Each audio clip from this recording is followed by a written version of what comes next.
Good morning, my friends. Hi, how are you? Hi, my name is Arlene Bishop. I'm a performing singer-songwriter, and a couple years ago I found out that I'm autistic, and then a year after that I found out that I have ADHD, and I'm here in my studio exploring what that means, sort of processing it all, because, I'm late in life diagnosed. Is that you? Is this your first time here? Welcome. Thank you for dropping by. I wanted to I wanted to do an unedited talk about an interesting thing, I think, that I, pardon me, it's in the morning. I was going to go out for my walk, but it is minus 18 degrees Celsius here, which is 0 Fahrenheit, I think. It's pretty cold. So I think I'm going to wait for a minute to see if the sun, when it comes up, if it melts the ice in any meaningful way. Anyway, yesterday, here's my story. Yesterday, I was upset. I was upset about current events. And, sort of upset in a moral injury, kind of way. Like, just really heartbreaking updates in the world. And I was really upset. I was crying. And I don't like to get that fundamentally attached to my feelings. So I give myself a little time limit. I give myself a couple minutes, literally 2 minutes. Have a good cry for 2 minutes. Just feel the feelings. This is my version of gestalting my feelings, is just exaggerate them, put them out there. Okay, don't worry. This doesn't get any more emotional than that. That's my full emotional release. Which is emotional release. Let me just go on a tangent here because I'm unedited, and that's how I think and that's how I process. Sadness is part of the process of learning that we have some kind of diagnosis, right? Finding out that I am autistic, sorry, was a surprise, a welcome surprise. Like, it felt great. It felt great to know that, and it felt great to know about ADHD, but it meant a lot of shifts in understanding what my life has meant, where I have been, what I have experienced. If you've been watching my channel for a while and how I process things, maybe you, like me, are coming to the realization that I have, like a lot of other people, I have trauma. I have complex trauma. And my stages of grief, like a lot of people, right? A lot of self-help books, a lot of therapy, a lot of doctors, before finding out that everything else wasn't happening.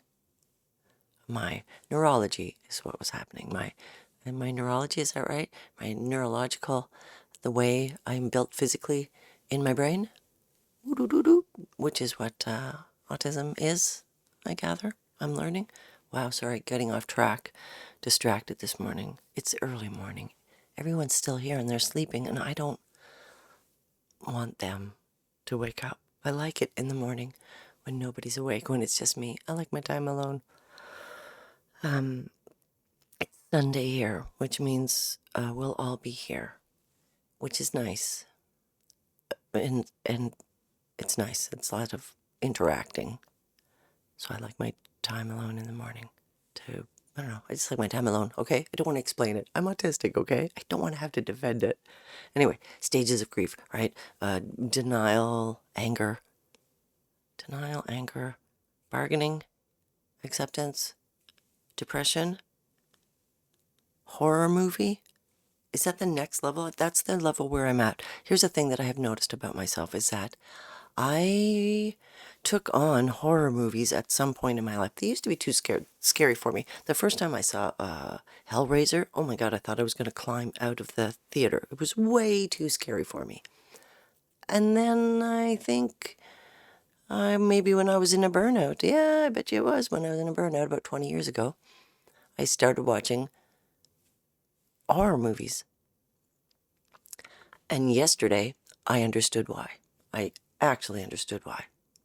Here it is. Here's the connection. Here's the Venn diagram in my unedited stream of conscious thinking about it.